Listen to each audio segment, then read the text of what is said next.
Hi, everyone. Good morning. Good afternoon. A warm welcome to you all.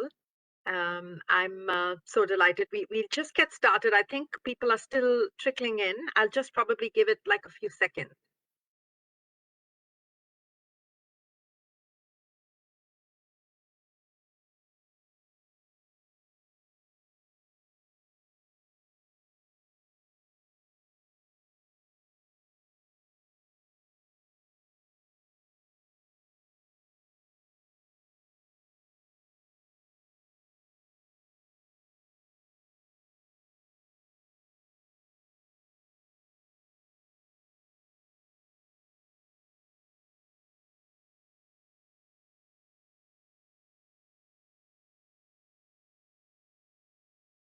Okay, let's get started. I hope you can all hear me.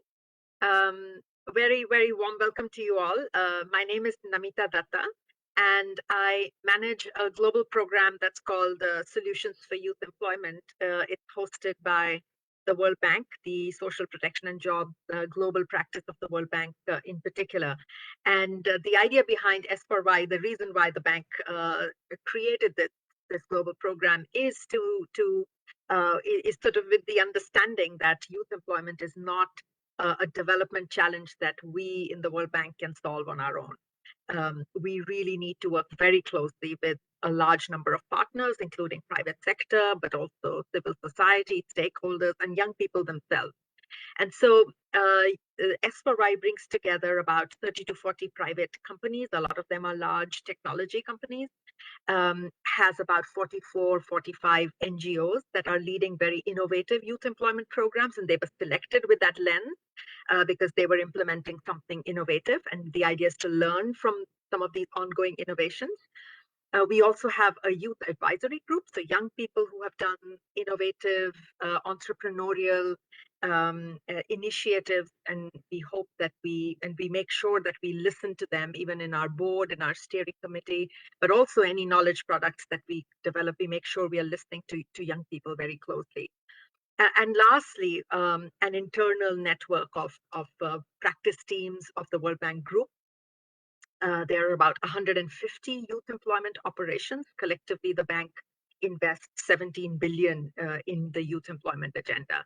So sort of bringing this all together, making sure that we are learning from each other is the objective or the mission of S4Y. I'm saying this not so much to my own colleagues here, but because this webinar has a large number of our external partners who are joining today. So I am delighted that today we are going to focus on this agenda of skills for young people. And frankly, if you put yourself in the position of a policymaker, particularly of a complicated, complex, large country like India, and you ask yourself, if you're at the head of sort of the skills development ecosystem of a country like India, and you ask yourself, where should I be investing in skills? Which part of the country? Frankly, the answer would be everywhere, like everywhere. There would be some hubs in India that are growing very rapidly, and the industry really needs skilled manpower with the right level of skills. But on the other hand, there are also pockets in India that are lagging behind, that have large numbers of vulnerable population. What about those regions? Should we be investing there? Yes, of course. But then you don't have infinite amounts of money. So you should be investing everywhere, but there has to be some kind of prioritization, and that is not just a technical kind of dilemma, it's also a political one, right? I mean, you don't want to be telling a particular constituency that you will not be investing in that state. So it's a complicated issue. And I'm so delighted that today we have four excellent panelists who will share with us some of their initiative and how do you go about this balancing act, this trade-off, or this prioritization that you need to make by just the fact that you have limited resources. So I'm so delighted that NSDC, India's National Skills Development Corporation, which is really sort of a pioneering organization for the rest of us, for the rest of the world. And we in the bank have partnered very closely with NSDC, and my colleague Shabnam, who's leading this work. We'll talk a little bit about it. But not just in India. I think several of our other country teams have also expressed an interest to learn from the NSDC. So I'm delighted that today NSDC will share its priority index, something new that they have just developed. And Vandana Bhatnagar, who's the Chief Program Officer, will kick us off and share a little bit about NSDC. And then Jobin Thomas, who worked particularly, got into the nitty gritty of this index, will share with us what is this index? How was it developed? What went into it? And some of the challenges also. I hope Jobin, you'll share some of the challenges that you faced. And then Mr. A.K. Tiwari, Atul Kumar Tiwari.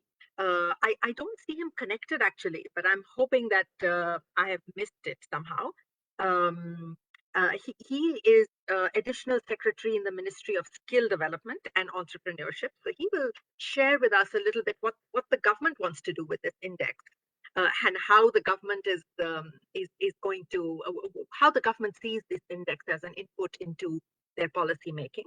And then Shabnam Sinha, who is lead education specialist, has a ton of experience on the education agenda based in the New Delhi office. Shabnam will share a little bit the bank perspective.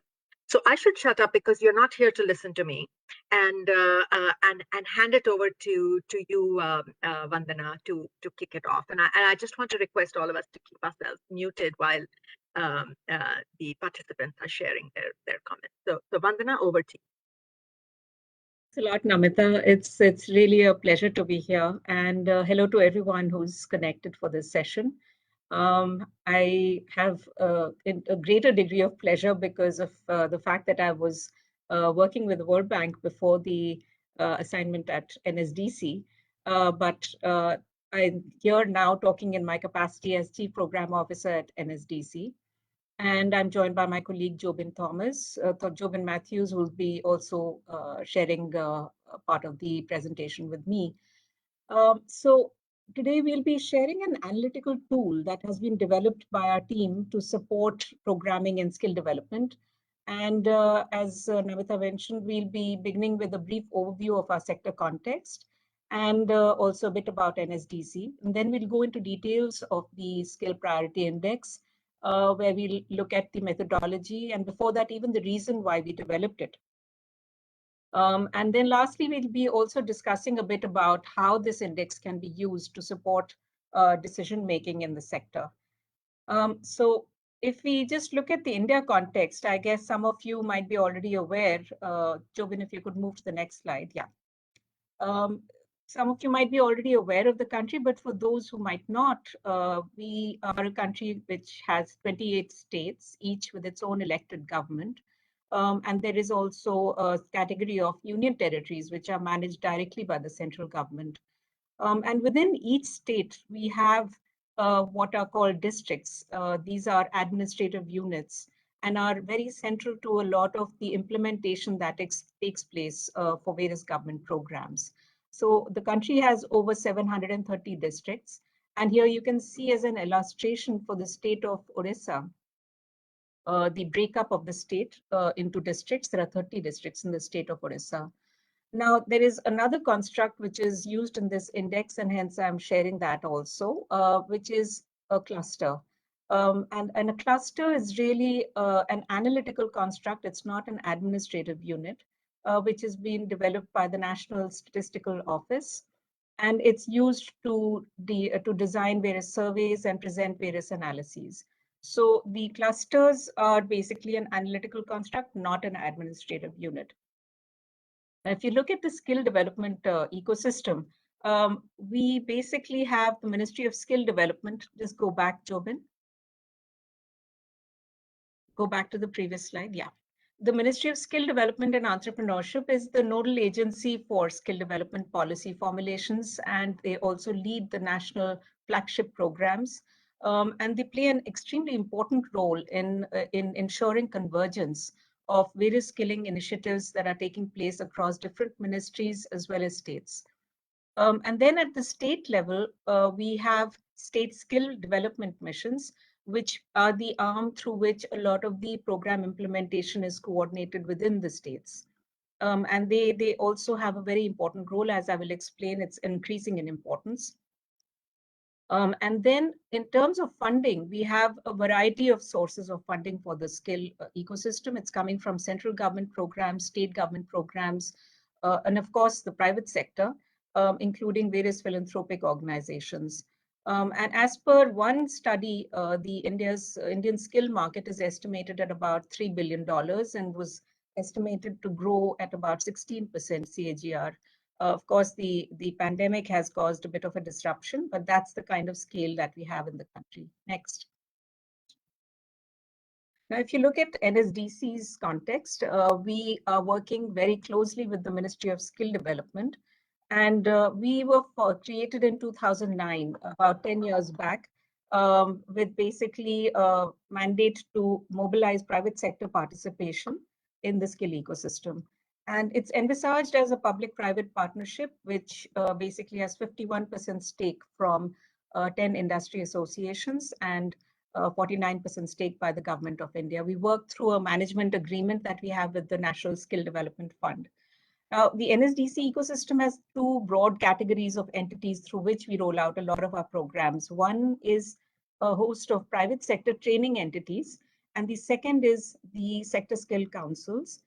Some of you might be familiar. The sector skill councils develop standards for their sector. They provide industry connect, and they also provide certification functions for various programs.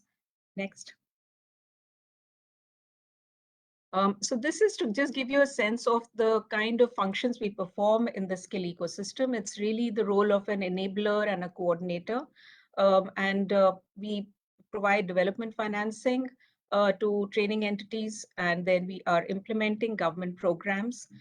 We also work on programs in partnership with industry under philanthropic funding as well, and coordinate the various activities of the sector skill councils.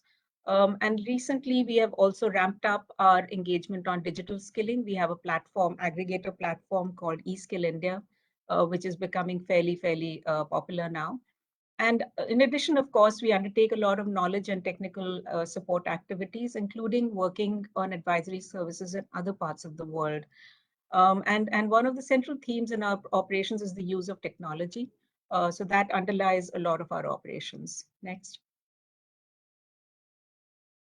So if we just look at over the last 10 years, the kind of scale of implementation, we've covered about 30 million learners through this ecosystem.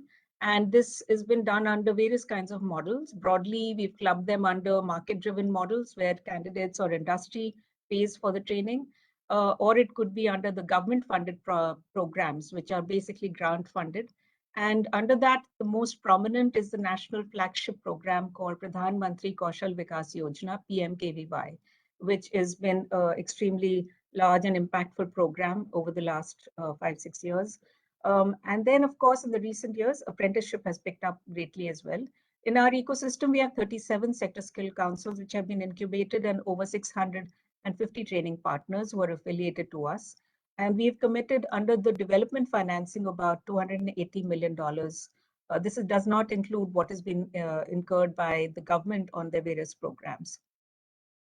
Next. So coming now to the heart of this topic, we're looking at the Skill Development Priority Index. And this is just to give you what is the kind of landscape in which we are undertaking our skilling activities. We are basically a country where 870 million people approximately are in the working age population, and about 57% of them are in the labor force. And 28% roughly are out of the labor force. The rest are students and retirees. Now, within the labor force, if you look at the unemployed, I'm just spotting out a couple of key points here.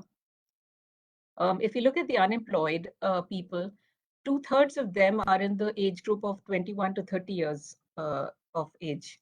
And so that really, puts a very strong spotlight on the age category that we have to focus on. The second part is that we have a mix of people who are with low education as well as with high education. So about 47% of those who are unemployed are graduates. In fact, this number has seen an increase over the previous year data that we had from the PLFS. And if you look at those who are employed, a large share of them have a very low level of education. 75% roughly have less than class 10 achievement in education. And the most striking is that out of those who are out of the labor force, 96% of them are women. So if we're talking of mobilizing people into the labor force, we're really talking about largely focusing on women. So when we're looking at skilling interventions, we would be doing fresh skilling for those who might be unemployed or those out of the labor force. There could be even reskilling for those who are unemployed. When you're looking at those who are in jobs or in livelihood, we'll be focusing more on upskilling or recognition of prior learning.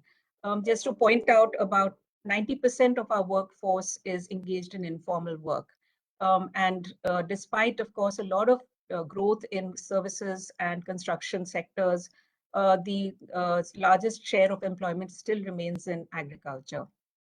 So that's the kind of landscape we have and what we are looking at in terms of skilling interventions. So now, why did we launch into this endeavor of developing an SDPI, an Skill Development Priority Index? The first and foremost, as Namita pointed out, is that there are a variety of objectives which drive the skilling effort. The first and foremost is to provide a kind of an opportunity to access skilling so that people can get connected to jobs and other kinds of livelihood opportunities. It's really about empowerment of people that we are looking at when we're doing skilling to improve their probability of getting a livelihood. The second is really about providing a steady supply of skilled manpower to industry as per their requirements. So that's another objective which is very central to these efforts. And then there are other objectives such as reducing dropout rates from school. When we're looking at people who are dropping out, how do we re-engage them? Looking at people, engaging people in the labor force, primarily women, as I pointed out. So there are a variety of objectives that need to be addressed, and we felt that there was need for a kind of an objective analytical construct that could capture these various objectives and enable us to take more rational decisions on resource allocation.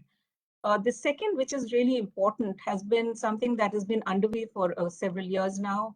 There's been a steady decentralization taking place in the government programs, mainly the PMKVY. It's been implemented in successive versions of the program. And over there, the various versions, the program has got shifted to some degree to the states for implementation.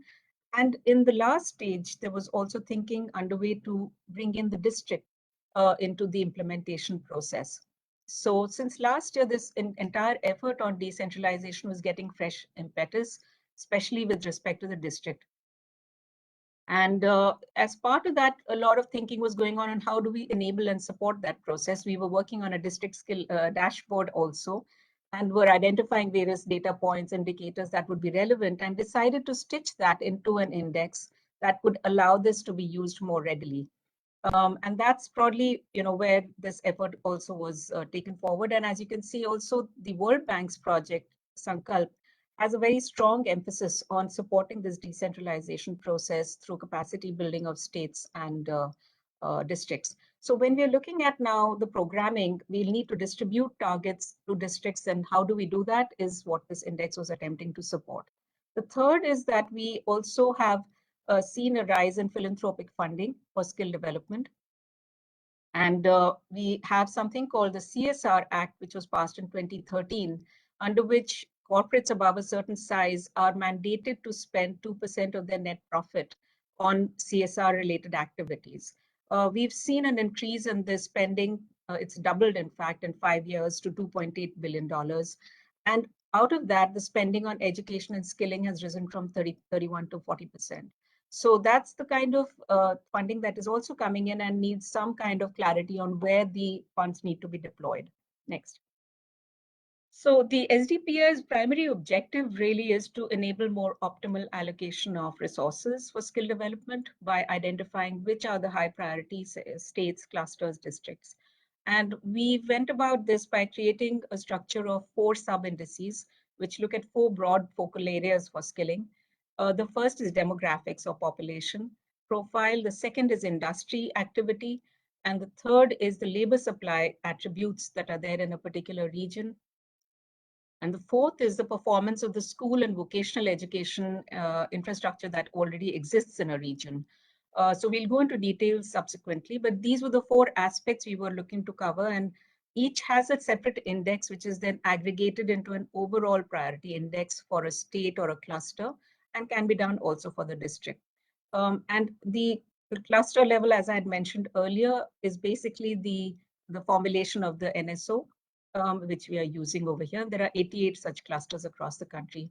So we've used 8 data sources for this exercise, and they're all secondary data sources. No primary data was collected in this exercise because we wanted it to be something that can be done readily every year.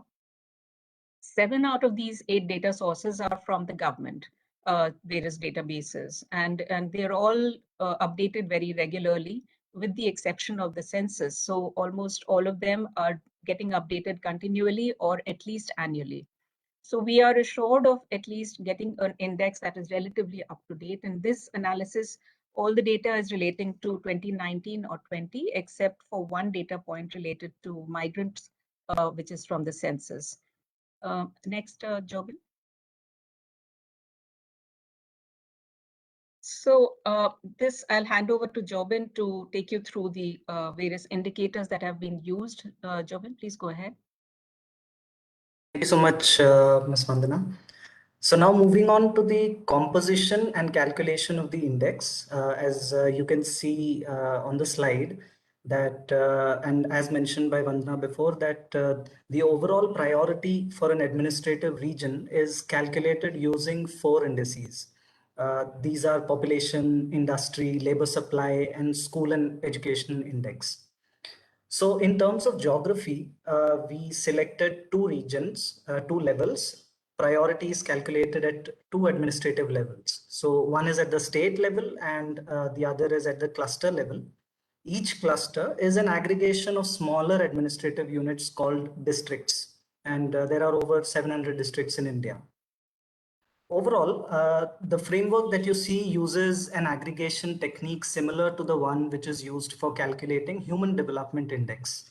And data in this framework is first collated for each of the sub-indices under the 4 index categories that you see. And then the data is normalized using the formula which is given below in the blue box, which shows that the normalization is done using the maximum and minimum values in the series. This normalization actually helps us to convert data into a range value ranging between 0 and 100.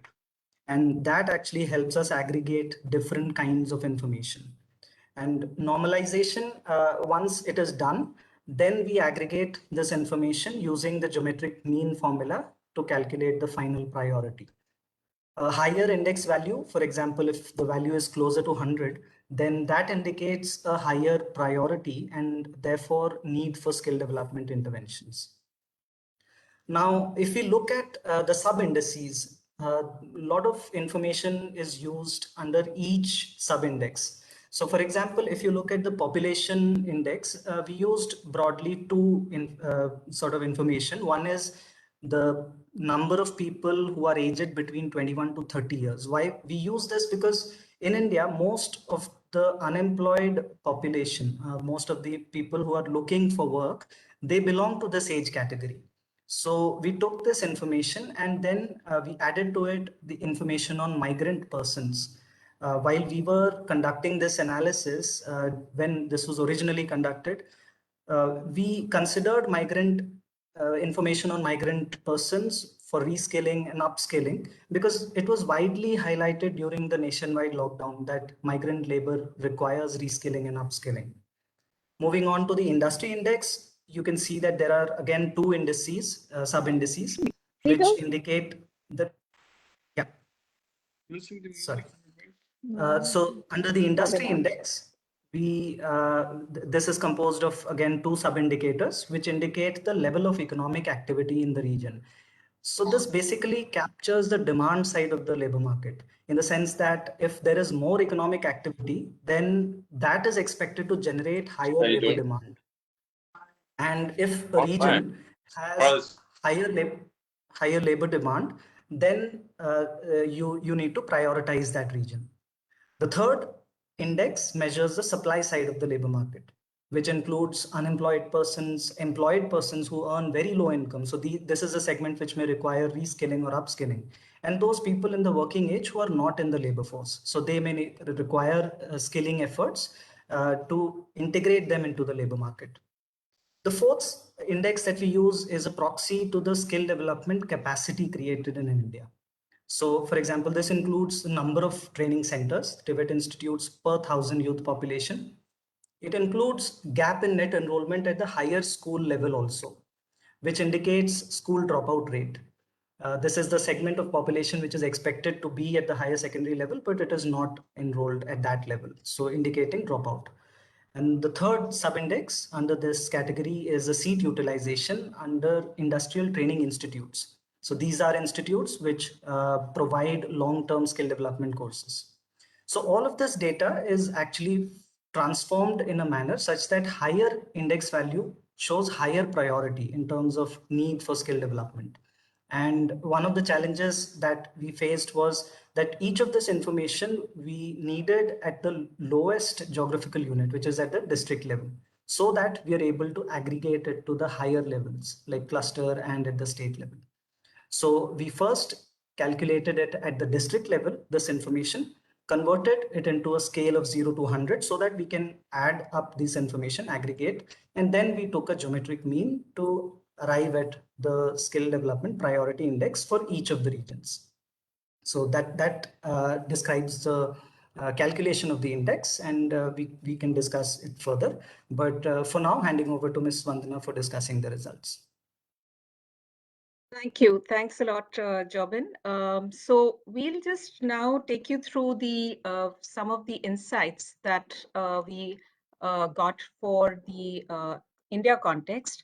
And this is a series of maps. So those who are not that familiar may need to just bear with me. But what we'll try and do is give you what the kind of inferences we can get from this kind of an analysis.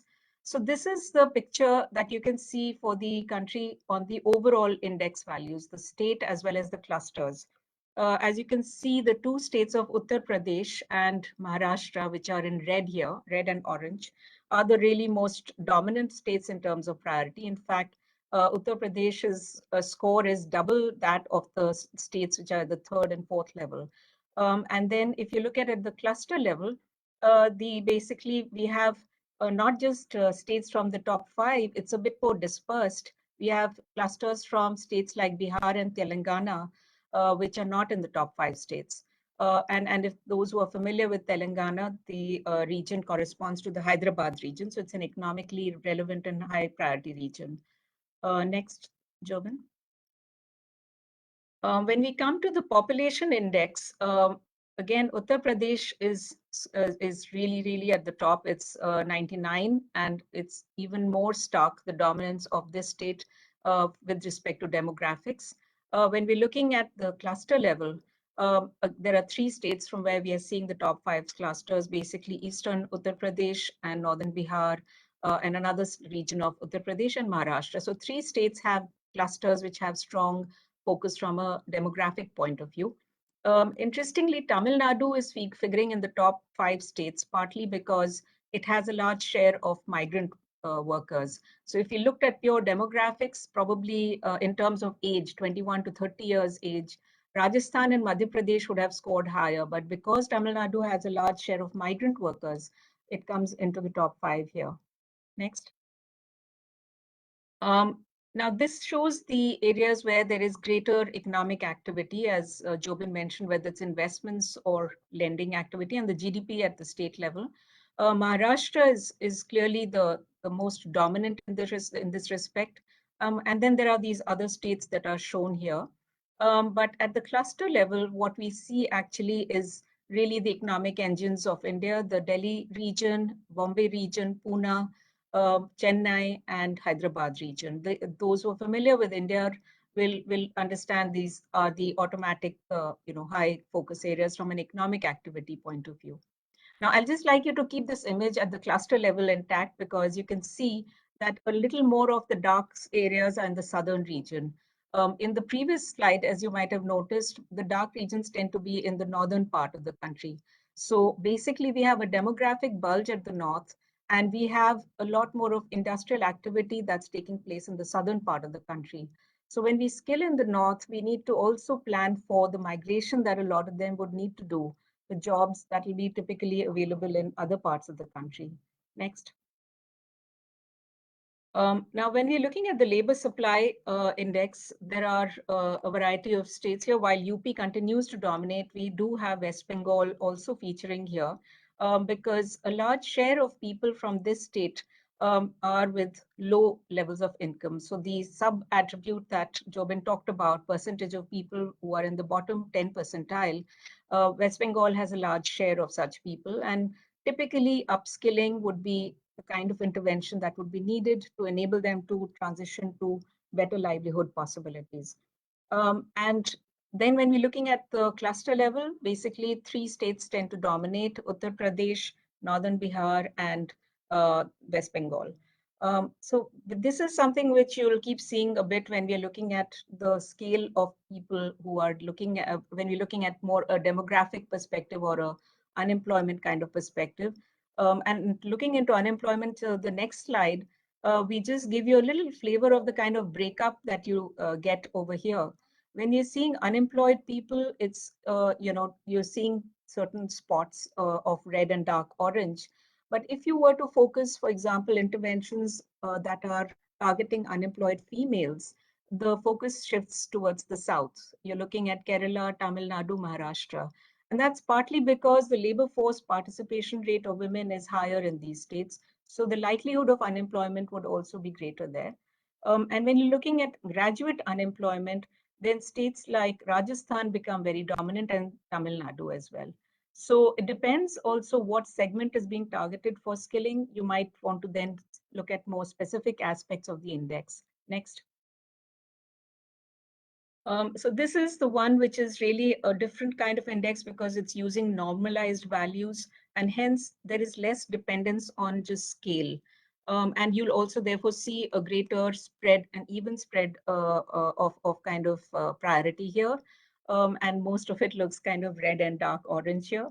But broadly, this is really something where you're looking at the penetration and efficacy of the school and vocational index, and probably the kind of skilling that will be needing to focus school students or dropouts would look at this as one of the more important kind of direct guidance for how these interventions need to be prioritized. Interestingly, Telangana comes in also.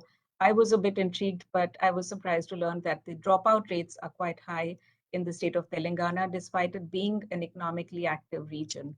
And so that's why it figures also amongst the top 5. Next. So now we'll just give you a kind of a sense of how we have used this approach. And as Namita mentioned, the entire framework was finalized relatively recently, earlier this year. But we had begun work on this last year.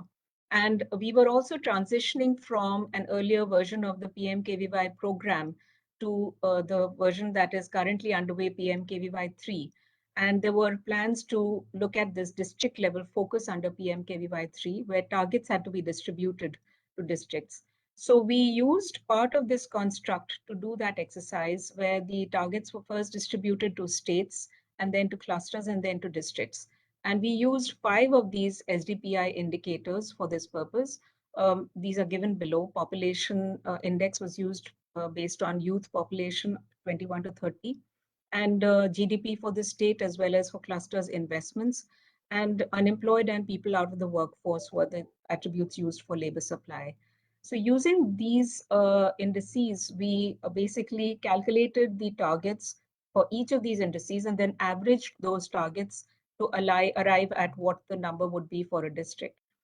We also moderated it to ensure that the numbers were adequate for skilling activity to be viable. It couldn't become too small either, but some degree of moderation was done for that purpose. And these are the kind of values that are shown here for 5 states. This being just a one-year program, the numbers were relatively less than the previous program of PMKVY2. Next. And now you can see, the kind of shift in training focus that is kind of taking place on this due to this kind of different approach. The left map is really looking at the numbers trained under PMKVY2. The figure on the right is showing the targets that have been allocated. So they're slightly different numbers, but mostly one would see a similar kind of distribution of trained numbers as allocated, unless there are changes in the program. So if you see on the left, the focus is more on the top three kind of states, which is Rajasthan, Madhya Pradesh, Uttar Pradesh, a lot more concentration there. While as in the second figure, there is greater dispersion of targets.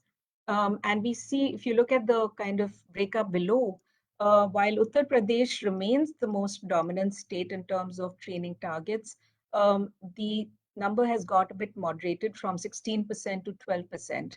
And interestingly, the two states which were very important from the SDPI point of view, which is Maharashtra and Tamil Nadu, were not figuring in the top 5 at all earlier. In fact, Tamil Nadu was at number 9 and Maharashtra at number 8 and Maharashtra at number 9. These have moved up in terms of their shares now to almost double that of what it was earlier. And the states, yeah. Vandana, I'm just mindful of the time. I know that there's a lot of interest in asking you questions. No, I understand. I'll go faster, right? Sure. And if we can just see in the states of Rajasthan and Haryana, that kind of dropped to half almost in their shares. Next. And so what I'd like to just also quickly touch upon is that while the SDPI provides a methodology to distribute resources, but which are the sectors or job roles on which focus has to be done is not something that the SDPI really is targeting. So complementary analysis would need to be undertaken to provide inputs on which are the sectors a particular region should do skilling on. We did a bit of this under the last stage of PMKVY2, where we used investment data to extrapolate the employment potential of a region, and the sectors which had greater employment potential, for those, the proposals which were in those sectors were given a higher scoring. So it's possible to use other data, and now if district skill committees provide more relevant information on what job role skilling they wish to undertake their training in, that becomes the basis for deciding the distribution of those targets. Next. And that's the last one, Namita. So we basically, looking at using this index more actively, it could inform state and central programs in guiding resource allocations. And of course, the same for philanthropic funds. We undertake ourselves CSR projects and use and reference this in some of our projects that we are doing. Interestingly, in our discussions with practitioners, the modular nature of this index was found to be very useful, where you could pick up certain parts of it when you're looking at very targeted interventions for women or unemployed graduate youth or migrant workers. And lastly, we would look at revising and updating this index for data as it keeps coming out each year, and also undertaking it at a district level. As you saw, it's currently been done at the cluster level for the analysis that was shown earlier. So thanks a lot, and I'd be happy to take questions. Namita, back to you. Yeah, thank you. Thank you so much, Vandana. It's so interesting how you've combined both the supply side of the skills agenda with the demand side, the demand for skills with the supply. And it's interesting to see that actually geographically they're different, right? The supply seems to be bulging in the north, but the demand for skills is coming more from the south. I was also curious to see whether you took whether there was something here about trying to also understand the private sector led supply of skills, like you used in the TVET index. I didn't see that, and also how you might use this index to sort of guide private sector investment in skill provision, not just in the demand for skills, but also in the supply for skills. But we'll come to some questions, and I see the chat box is also quite alive. But I want to turn to Shabnam first. Shabnam Sinha is lead education specialist for the bank. And Shabnam, over to you for your thoughts on how this index could be useful in the Indian context.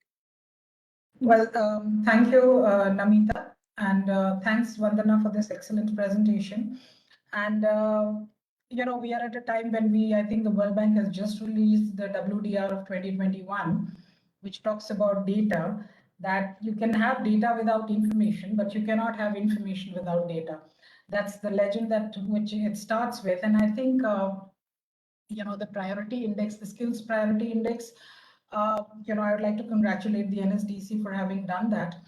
And it'll provide very important information for policymakers, for especially as Vandana mentioned on resource allocation, but also on the skills implementation at the decentralized levels.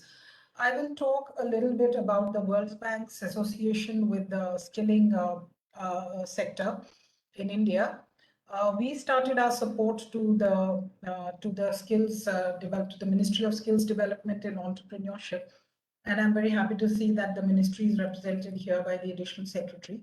This we started our support immediately after the skills mission was launched by the Honorary Prime Minister in 2015, when we started preparing the project, and there were a lot of we found the data asymmetries. There were lots of institutional disconnects, and there were at least 27 ministries which were doing skilling.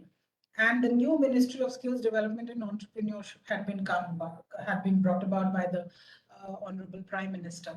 So we tried to work with the concept of convergence and more decentralization, because an analysis showed that skilling as a subject cannot be held at the national level. There is an importance and there is a criticality of trying to understand what's going on at the state level, what's going on at the district level, while you frame the overall policy framework, but the implementation needs to happen at the state level.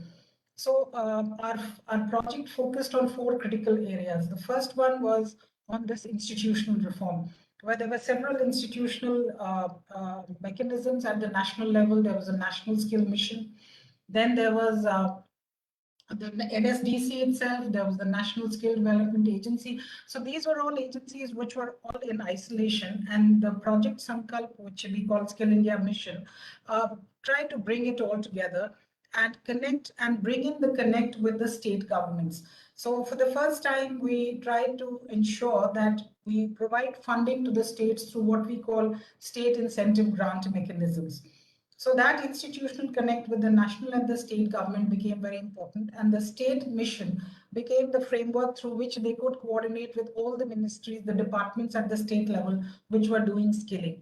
And moving from that, we also tried to work on the market linkages, and that's where our partnership was embedded within the framework of NSDC, which offered this important public-private partnership framework for us to embed our project in. So they are very valued and important partners with us in this whole journey. And the other one was this reduction of data asymmetries. So all states had data coming from different sources, the ministries had data coming from different sources. So we tried to pool this all together, and the NSDC holds that database, which is called the Skill India portal, where all data from the 27 states and union territories are aggregated and put together under one framework, so that you can have a snapshot at the national level about what is the data that's coming out of this system. And NSDC also helps us on training of trainers, training of assessors, and that's how we generate our skilling agenda. But with COVID, you see there has been complete and absolute disruption. And I saw in the chat box, the whole issue of migrants have come front and center. So we felt the need to further decentralize, and we restructured our project, and we have now taken it down to the district level and further down to the Gram Panchayat level.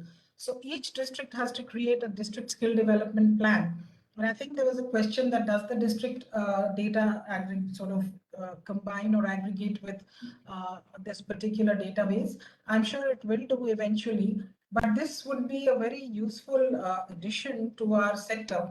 Because, while we were doing our own analysis, we hired Boston Consulting Group to do an analysis of UP, Uttar Pradesh, which is the largest state, as a case study. And they did a skills gap analysis, what were the emerging sectors and what was the skills agenda. So, this kind of disaggregated work could have been a massive sort of burden on all of us. But I'm very glad that now we have the priority index, which is going to be providing data in one place. But from the perspective of the bank, we are very happy to share that we've managed to be at the level of the Gram Panchayats now. The decentralization agenda is further deepened now. And at the Gram Panchayat level, we are coordinating with the Ministry of Rural Development, with the Ministry of Panchayati Raj, which are, the central ministries which have their roots right down to the Gram Panchayat. And we are trying to see what is the skill set required for the migrants who are returning back. And therefore, how can you recognize the skills that are already existing through recognition of prior learning and bringing them into the labor market in the place where they are going back as migrants, as returning migrants. So that has been a very useful intervention. And the Ministry of Panchayati Raj and the Ministry of Rural Development have several programs like Manrega. They have electricity utility programs, and also they are hiring large scale from these recognition of prior learning and these skilled labor force that's available within the villages and the places where they return back to the states. So I will not go into too much of details because I see that the ministry is also represented here. But the Skill India mission operation, which is called Sankalp by the ministry, has been able to we've been trying to bring about this whole decentralization agenda in the short-term training program, because we are addressing about, I would say, 97% of the population, which are at different levels of education, as Vandana's slides have also mentioned. And we hope that the priority index will be a very critical component of our movement ahead. Thank you very much, and I will stop here. Thank you. Thanks a lot, Shabnam. I think that sort of clearly explains how it's not just the skills agenda, there's a larger decentralization and capacity building agenda that this index can be useful for. So I'm so delighted that Mr. Tiwari has joined us. I wasn't sure that he was connected in the beginning. So very warm welcome to you, Mr. Tiwari, and just was going to turn to you now to share with us your reflections on how this index will be an input to how the government is going to decide on its skill priorities, and particularly if you can share with us the politics around this, because I mean, resource allocation in India is just such an enormously contested territory. But over to you, and thank you so much for joining. Thank you. I'm sure you are able to hear me. Good evening to Shabnam Sinha ji, Namita ji, Apu, Vandana Bhatnagar ji, and all the other present here. My greetings to you from the ministry. Over the last 6-7 years, various measures have been taken by the government to skill the large workforce, including long-term training through ITIs, short-term skilling initiatives, and apprenticeship under various government schemes with a varied target groups. Besides, as you know, the anchor, which is the Ministry of Skill Development, there are niche programs run by various union ministries and states, which make it extremely difficult to create a holistic picture of the extent of transformation that is taking place with respect to skill development and employment. And that's why we require a development of a tool that measures the performance of our skilling system in terms of skill development, activation, and matching. If it theoretically, one would say that an ideal skill index should be able to gauge the relative performance of states and local skill systems, and while doing so, contribute to the discourse on skills, employment, and labor market. Translated into actual practice, it should help in assessing the match between employers' needs and future labor market opportunities. And based on this, we can design a future course of policy action, which can be, as Vandana was saying, we have done something on the 3.0 this time that can be further planned and modified. I would say that in the Indian context, given the skill system that is still in nascent stage and still evolving, skill development index should cover not just the formal sector, but also the informal sector. And to assess the performance of the stakeholders involved in implementing a skill development program in terms of outcome indicators. The indicators of 5 key parameters could be quality, relevance, equity, access, and finance, which cut across the pillars of skill development, activation, and matching domain. As Shabnam Sinha ji was saying, we have taken, with the help of a skill committee, whether this Sankalp, decentralized approach to skill development, and the skill development committees have become the nodal point for origin of the local fund and mapping of skill training within the district. And we hope that over time, it will provide very granular demands like skills at the district level. The skill development priority index, which has been anchored by Vandana ji, it's a very good starting point for more structured thinking in this domain. And overall, we need to be granularity to take into account region and intrastate diversity to arrive at a tool which is relevant for guiding policy intervention. I would say that we have to be careful in using state level aggregates because in many instances, they hide more than that they reveal. My experience with the state of Karnataka would say that what is possible in, say, in Kolar may not be possible, say, in Yadgiri district or Gulbarga district in Karnataka. Similar thing would happen, ma'am, for example, in UP or in Bihar or any other state. So our approach should be very comprehensive to account for the varied factors affecting current and future skill demand and very vast horizontal and vertical skill mismatches, which limit productivity of our aspirational workforce. We at Skill Development, our entrepreneurship remain committed to support all initiatives from the bodies like the World Bank, which can add value to our understanding of the dynamic skill markets and enhance value of our skill interventions. So this is the formal part. The informal part is that we have been using the 3.0, the demand aggregation. What are the job roles which are required?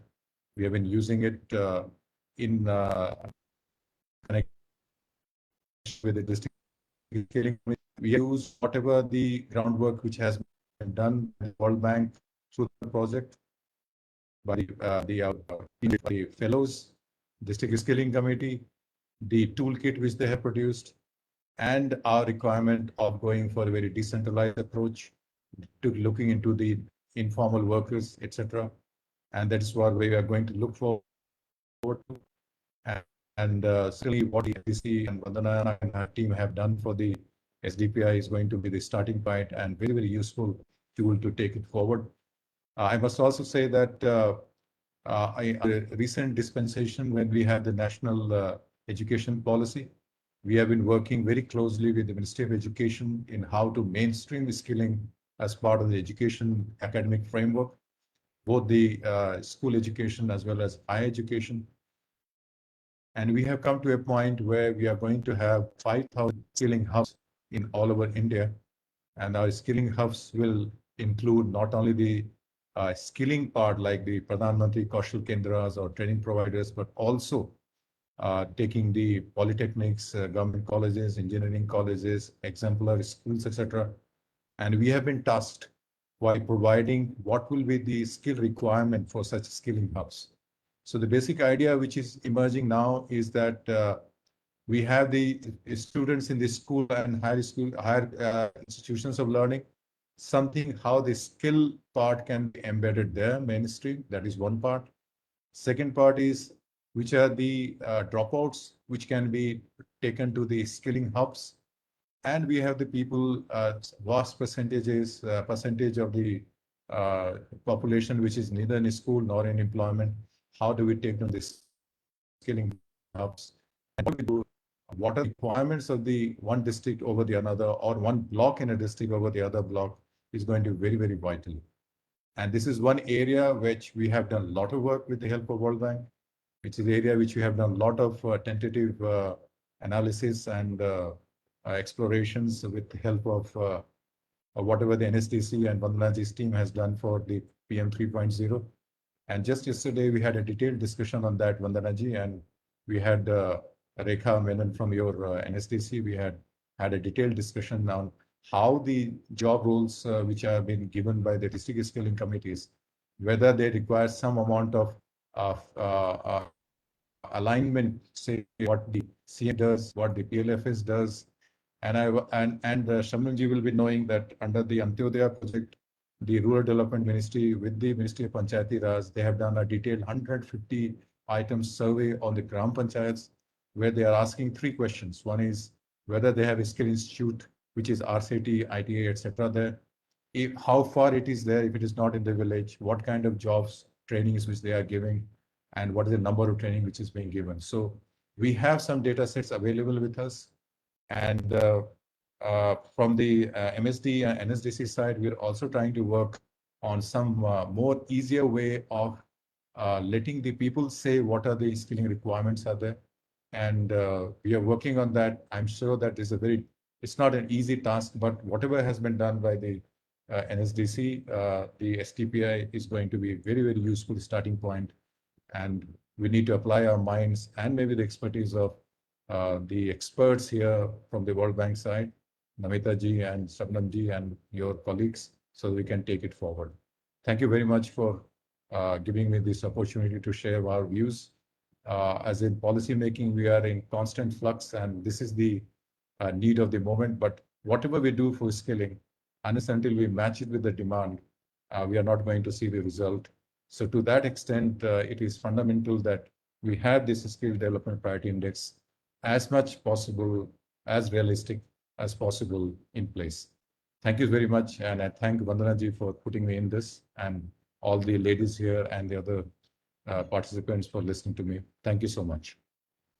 Thank you so much, Mr. Tiwari. I think it's amazing how the government's taking on such a sort of data-driven approach and sort of this decentralization agenda and building capacity. But I think your word of caution very well taken, that even within a particular state, even within a cluster, there is granularity and there could be differences there.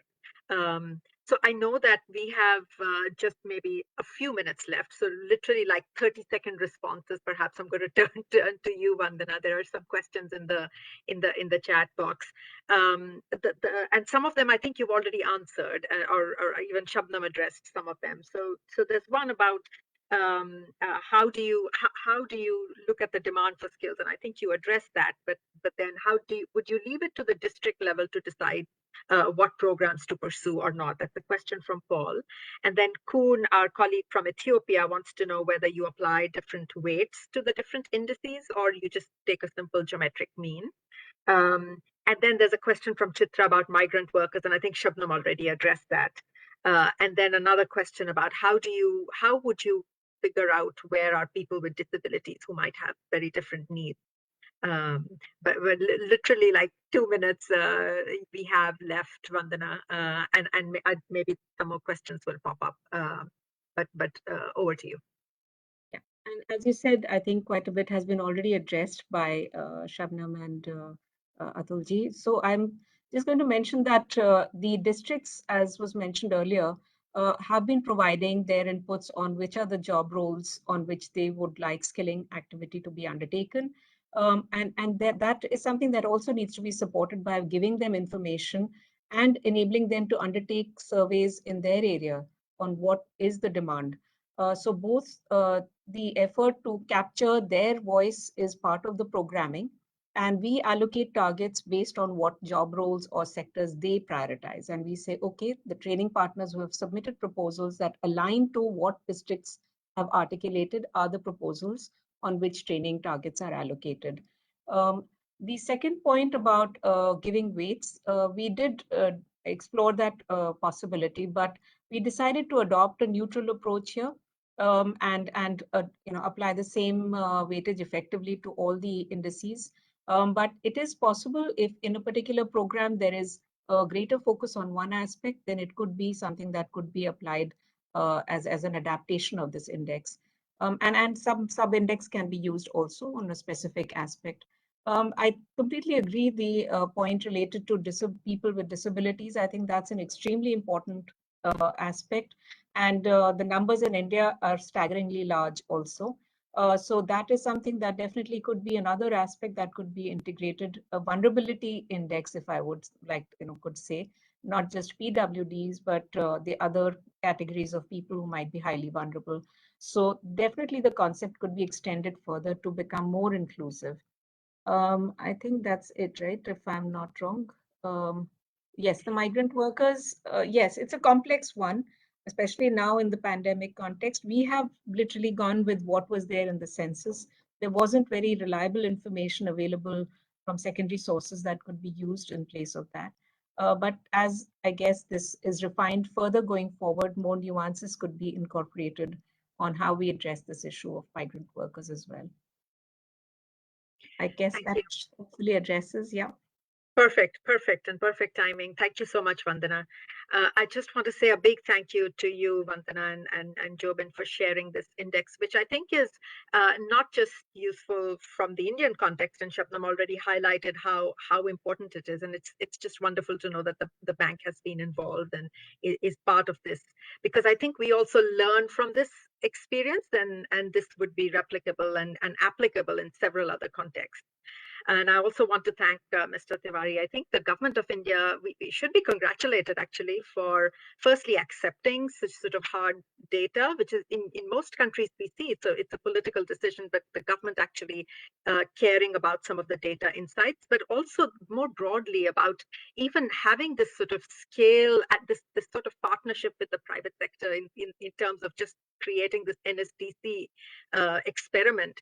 I think the government has to be congratulated for taking this initiative and really at scale. Because several countries do approach us in terms of how to crack this problem about skills that actually are relevant to the demand of the industry, and this NSDC experiment is interesting for several countries. And thank you so much, Shabnam, for sharing your sort of insights from sort of really a bottom-up ground level sort of perspective. And thank you to all of you for joining. We will post the presentation and also the presentation that the NSDC shared, and also the recording of this webinar on our website. And please let us know. I'm sure there were other questions that we didn't have time to get to, but if you want to follow up and want to have another conversation, perhaps with the NSDC team, we'd be happy to facilitate. I'm sure Vandana wouldn't mind. Thank you so much. Thank you all, and we will log off, and thank you for joining us. Thank you. Thank you very much.